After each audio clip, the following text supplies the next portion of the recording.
Black Maid's daughter greeted Korean Mafia boss's mother.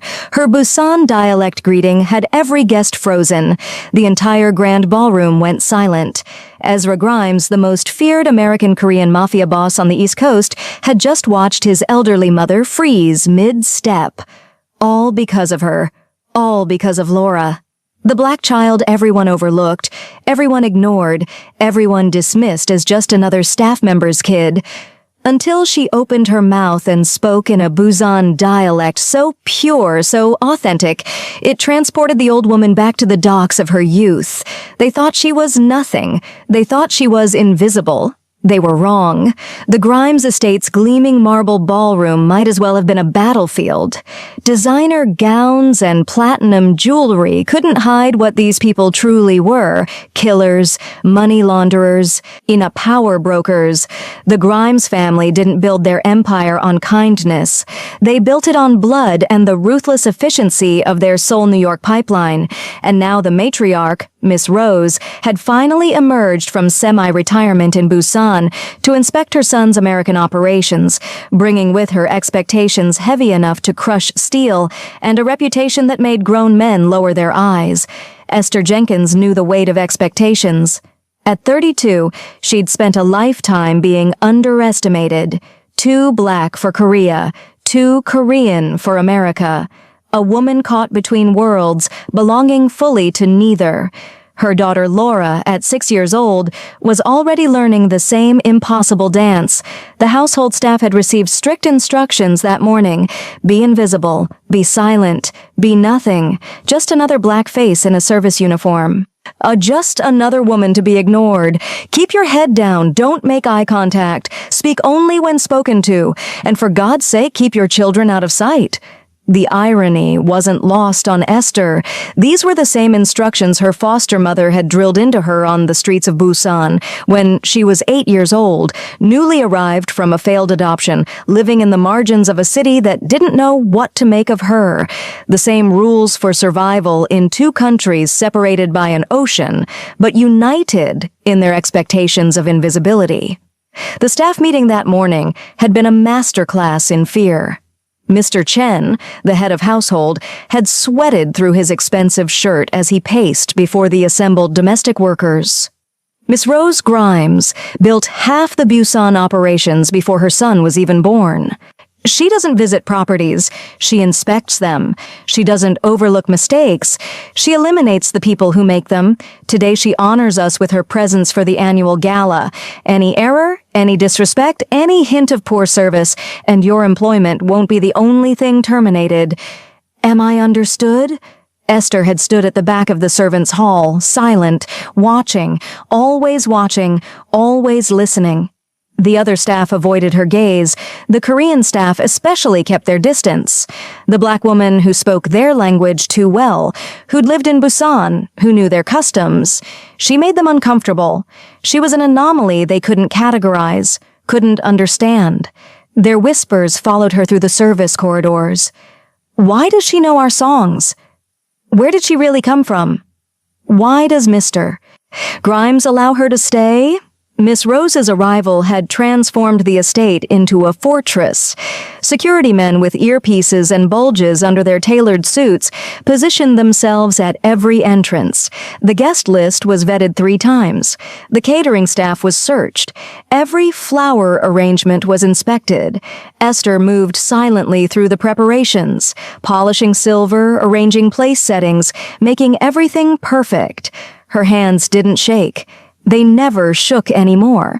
Not since that night in Busan 15 years ago when everything burned and she'd grabbed 6-month-old Laura from the foster home just before the authorities arrived. She was assigned to back corridor duty only, away from the ballroom, away from Miss Rose, away from danger, away from recognition. Mr. Chen had made sure of that. You stay in the service areas, he'd snapped at her. No main rooms, no guest interaction. If Miss Rose sees you, he didn't finish the thought.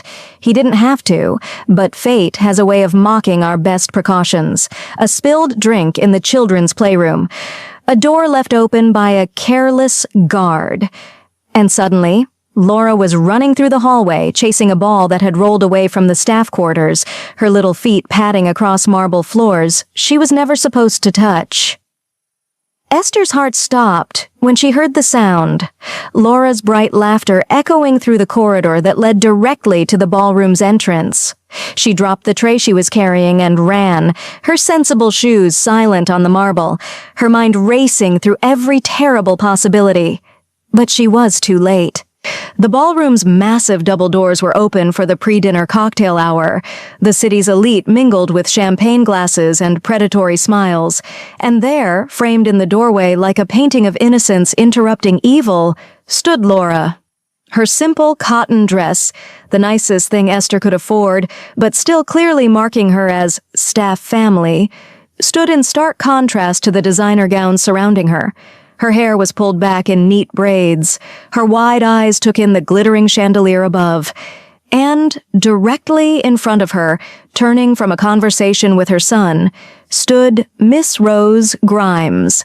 The matriarch was smaller than the legends suggested, but her presence filled the entire doorway. Her traditional hanbok, modernized with Western tailoring, spoke of someone who bridged worlds with absolute authority. Her silver hair was pulled back in an elegant chignon.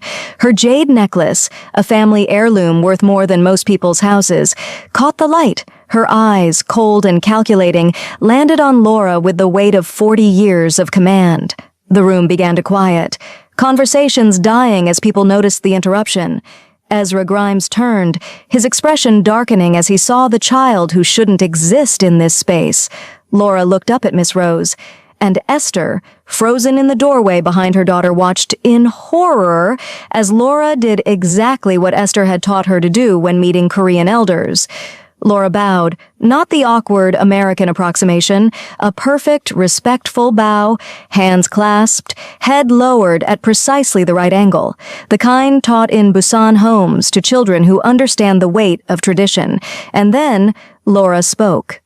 But it wasn't just the words. It was the accent, the specific regional cadence of the Busan docks, the gritty, soulful dialect that hadn't been spoken in the Grimes household since Miss Rose left Korea 40 years ago, the exact pronunciation that belonged to families who'd worked the fish markets for generations, who'd survived wars and poverty through sheer determination and family bonds that transcended everything else. The ballroom went silent, deathly silent. The kind of silence that precedes violence. Miss Rose's champagne glass froze halfway to her lips. Her eyes widened, not with anger, but with something far more dangerous.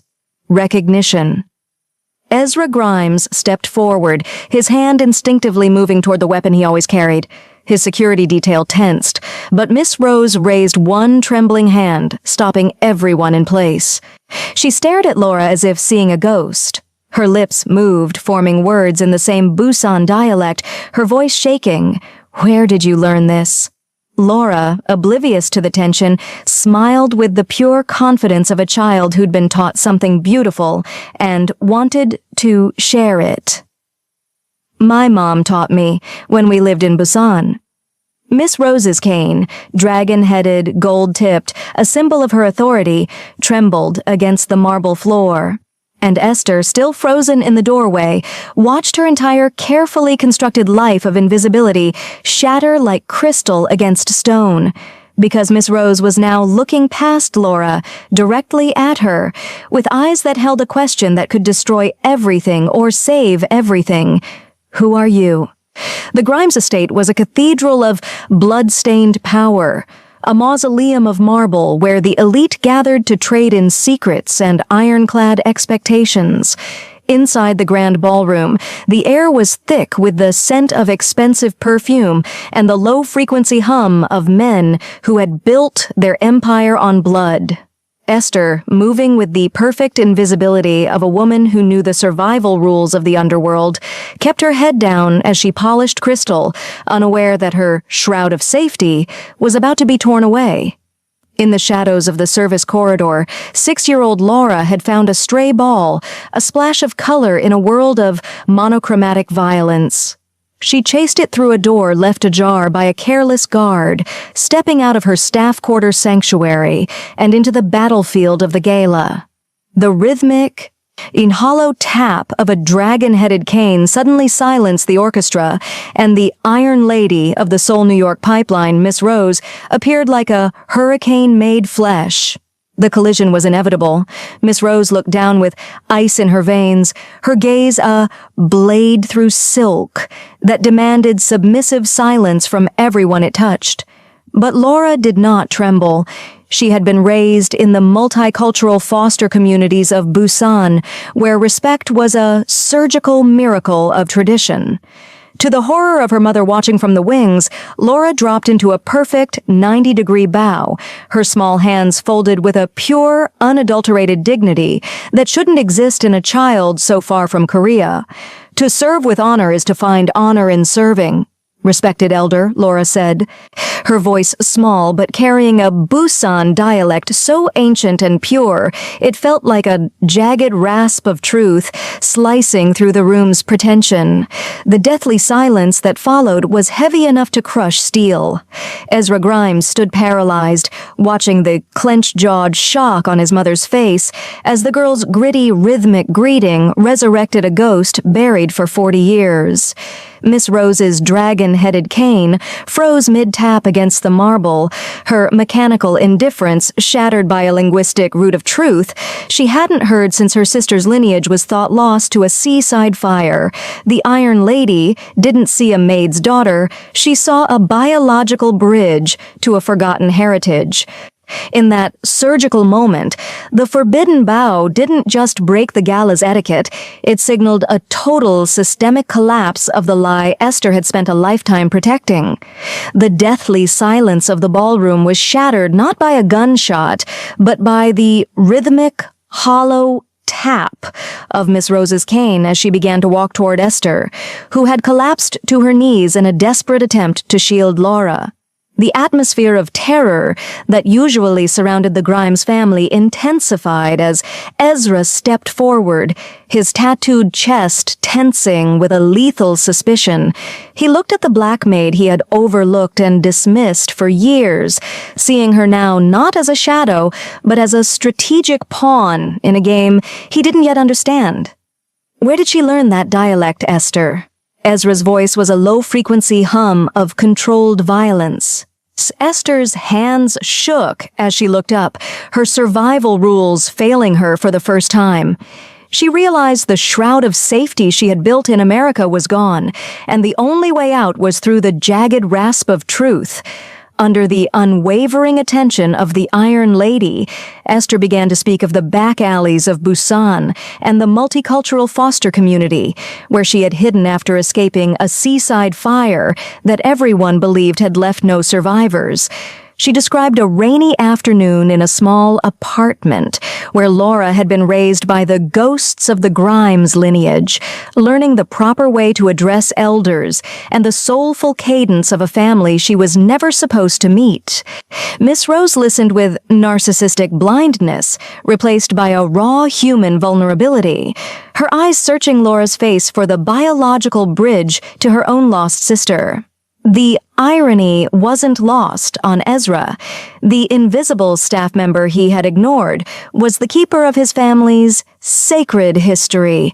"They told me the seaside house burned with everyone inside," Miss Rose whispered, her voice a fragile contrast to her usual absolute authority.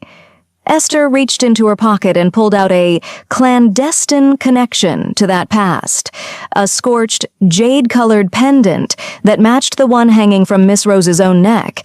The revelation was a surgical miracle that rewrote the systemic rules of the Grimes empire. Named Esther and Laura weren't just disposable staff.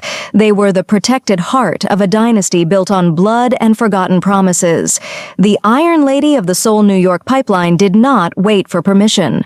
Miss Rose turned away from the stunned gala guests, her dragon-headed cane leading the way toward her private quarters, a gilded trap of mahogany and ancient memories. With a mechanical indifference that ignored Ezra's protests, she gestured for Laura to follow, while Esther was held back by the dragon guard, her heart hammering against her ribs like a trapped bird. Inside the inner sanctum, the atmosphere of terror shifted into something far more intimate and poignant. Miss Rose sat in a high-backed chair, her ice-veined gaze softening as she looked at the little girl who possessed the Busan dialect so ancient and pure. This was the matriarch's test, a surgical miracle of interrogation designed to uncover the root of truth. She didn't ask about names or dates. Instead, she hummed a low, rhythmic melody, a forgotten lullaby from the seaside docks that had been buried for 40 years. Laura didn't hesitate. Her voice, small and soulful, picked up the tune, adding the specific, gritty inflections unique to the Grimes' original coastal village. It was a biological bridge that no spy could fake. The girl began to sing words about seaside fires and rising tides, folk songs that Esther had whispered to her in the back alleys of Busan to keep their history alive. The Miss Rose's mechanical indifference finally experienced a total systemic collapse. Tears, carving tracks through her sophisticated mask, began to fall as she realized this child was indeed the unwitting heir to a legacy she thought had been erased as a loose end. Outside the doors, Ezra stood with his tattooed chest tensing, listening to the impossible harmony of the old woman and the maid's daughter. The test was over, but the lethal suspicion of the underworld was only just beginning to stir. Miss Rose reached out a trembling hand and touched Laura's cheek, recognizing the pure, unadulterated dignity of her own blood. The Iron Lady had found her protected heart, and the survival rules of the Grimes mansion were about to change forever. Ezra Grimes stood in the shadows of the study, his tattooed chest tensing as he watched the unlikely duo through the glass. While his mother saw a biological bridge to the past, Ezra saw only a strategic pawn, or a lethal plant sent by the Silas Syndicate to destabilize his absolute authority. His narcissistic blindness prevented him from seeing the truth. To him, Esther's shroud of safety was nothing more than a cover for a calculated risk. "I want them monitored," Ezra commanded his dragon guard, his voice a low-frequency hum of controlled violence. He poured himself a glass of vintage whiskey, the amber liquid shimmering under the shivering light of the chandelier. He was ready to treat them as disposable staff once more, his mechanical indifference masking the immigrant's trauma that made him distrust everyone. Suddenly, a small hand reached out, untugging at his expensive fabric sleeve. Laura was standing there, her pure, unadulterated dignity clashing with the atmosphere of terror Ezra projected. She didn't use her perfect Busan greeting this time. Instead, she used a maid's observation, a skill honed by watching her mother survive in the back alleys. "Don't drink that, Uncle," she whispered in the gritty, rhythmic cadence of the docks. Ezra froze, his blade-like gaze dropping to the girl. The man with the shaking hands who brought the tray, he didn't use the proper way to serve the elder. She pointed to a microscopic, oily film on the surface of the drink, a detail Ezra, blinded by his own sophisticated mask, had completely overlooked and dismissed. Ezra dipped a silver stir rod into the glass. It turned a corrosive black instantly. So the lethal stasis of the room shattered as his dragon guard moved to intercept the waiter, but Ezra's focus remained on the 6-year-old girl in the simple cotton dress. The dragon's suspicion experienced a total systemic collapse. In that surgical moment, he realized Laura wasn't a threat. She was the invisible guard he didn't know he had. His ice-veined heart felt the first crack of humanity as he realized his empire's survival now rested on the maid and her daughter. The news of the Black Pearl in the Grimes mansion spread through the underworld like a low-frequency hum of impending disaster.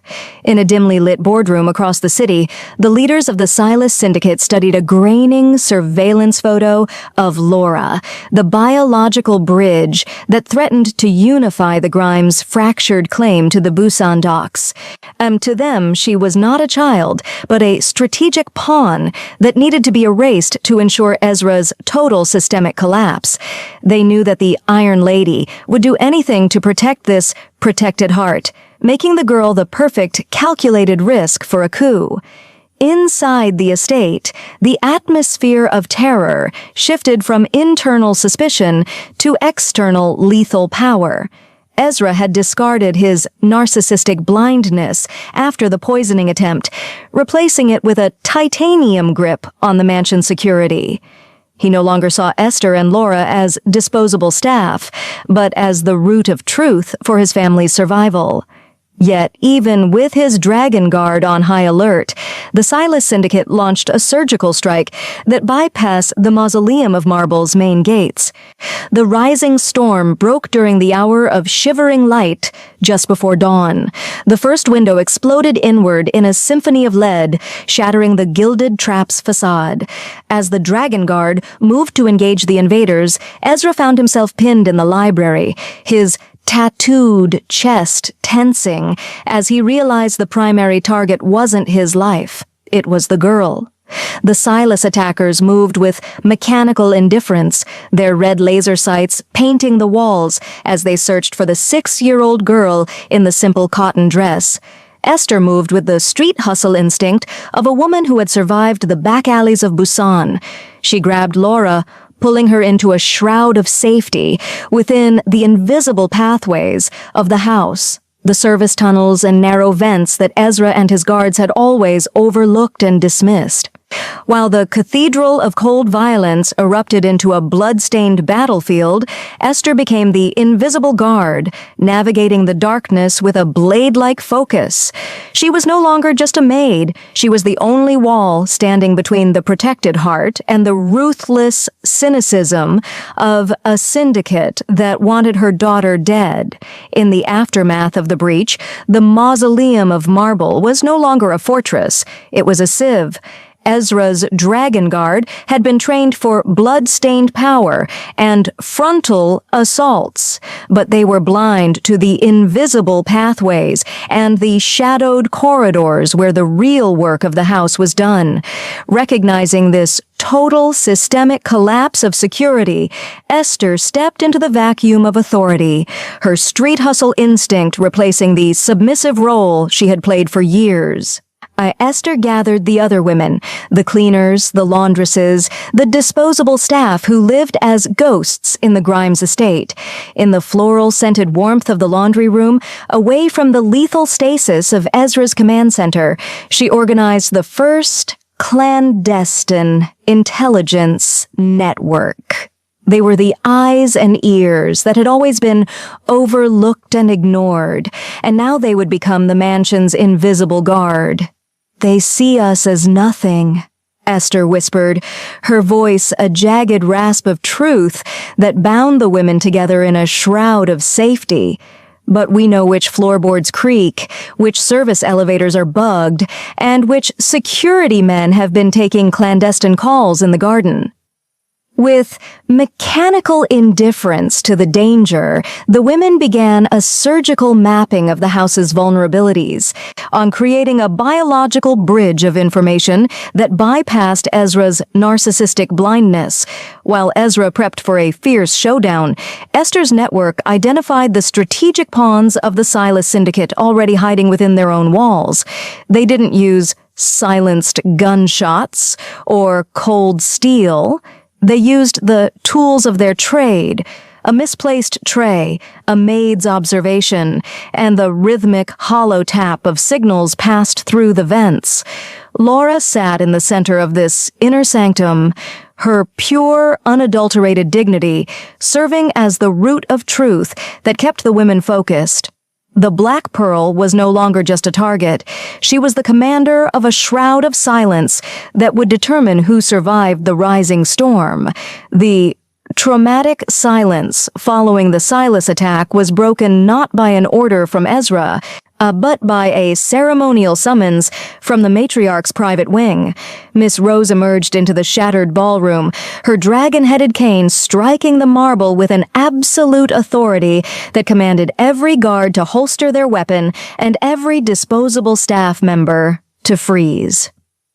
She moved toward Laura, her Iron Lady facade replaced by a raw human vulnerability that sent a ripple of sheer cold terror through the guests who understood the gravity of what was about to happen. In front of the assembled underworld, Miss Rose reached into a small velvet box, pulling out a traditional Korean hairpin carved from ancient jade, the Iron Lady's gift.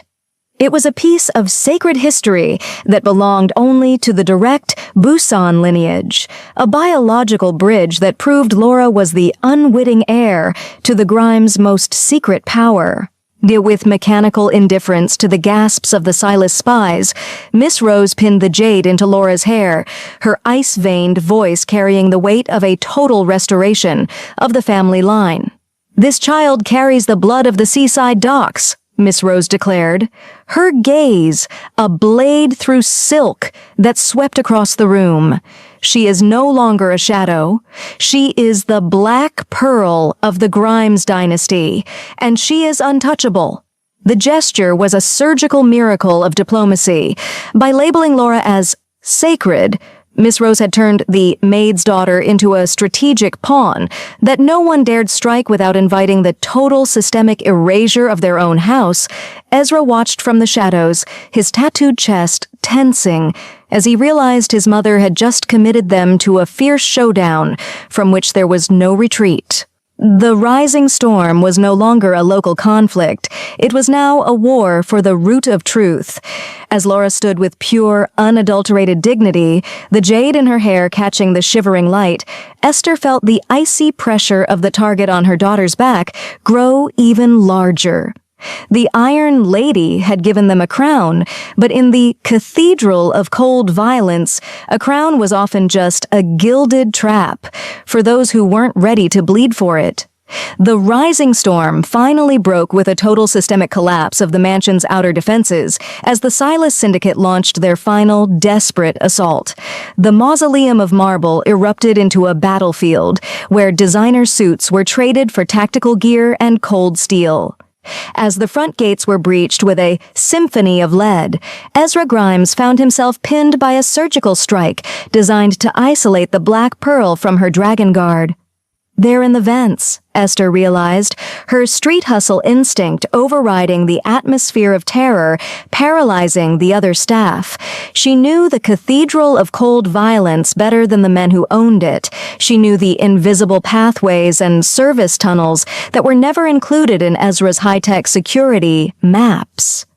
While the Iron Lady, Miss Rose, stood her ground with pure, unadulterated dignity, Esther grabbed her daughter and the matriarch, pulling them into the shadowed corridors. The siege of the fortress turned into a high-stakes game of invisible warfare. Esther led them through the Maid's routes, the narrow and damp passages behind the laundry and the kitchen where the disposable staff had lived as ghosts for decades. Above them, the rhythmic hollow tap of gunfire echoed through the floorboards, but Esther moved with a blade-like focus, navigating the gilded trap with the precision of a seasoned commander. When a Silas assassin intercepted them in the narrow boiler room, Esther didn't rely on blood-stained power. Using a surgical maneuver learned in the back alleys of Busan, she used the environment against him, triggering a steam vent that blinded the attacker in a cloud of white heat. Miss Rose watched in clenched-jawed shock, finally seeing that Esther was the most lethal protector in the house. They emerged into the shivering light of the garden, safely past the primary kill zone. And Esther signaled Ezra's loyalists through the clandestine intelligence network she had built, allowing the Dragon Guard to flank the invaders. The Maid had saved the monsters, turning a calculated risk into a surgical miracle of survival. The root of truth was now undeniable. The Grimes Empire lived because the invisible had chosen to see. The symphony of lead finally faded into a traumatic silence as the last of the Silas Syndicate's mechanical indifference was purged from the Grimes estate. The cathedral of cold violence stood scarred, but the root of truth had been firmly planted in the debris. Ezra Grimes, his tattooed chest tensing with the weight of a hard-won victory, stood in the center of the ruined ballroom and did something the underworld never expected to see. He bowed. The bow was not directed at a rival boss or a strategic pawn, but at Esther, the woman who had transformed from disposable staff into the invisible guard that saved his lineage. "You saved my mother. You saved our history," Ezra stated, his voice a low-frequency hum that carried the weight of absolute authority. With a surgical precision, he declared a total restoration of the family charter. Esther and Laura were no longer ghosts in the staff quarters. They were officially recognized as the protected heart of the Grimes dynasty. Miss Rose stepped forward, her dragon-headed cane tapping softly on the marble as she looked at Laura. The girl still wore the traditional Korean hairpin, the Iron Lady's gift, that had marked her as untouchable during the siege. "Just blood is not just what is written in a ledger," the matriarch whispered, her ice-veined facade melting into a poignant smile. "It is the soulful cadence of the songs we carry, and the loyalty that survives the seaside fire." The new dynasty was inaugurated not with a bloodstained contract, but with the scent of soup and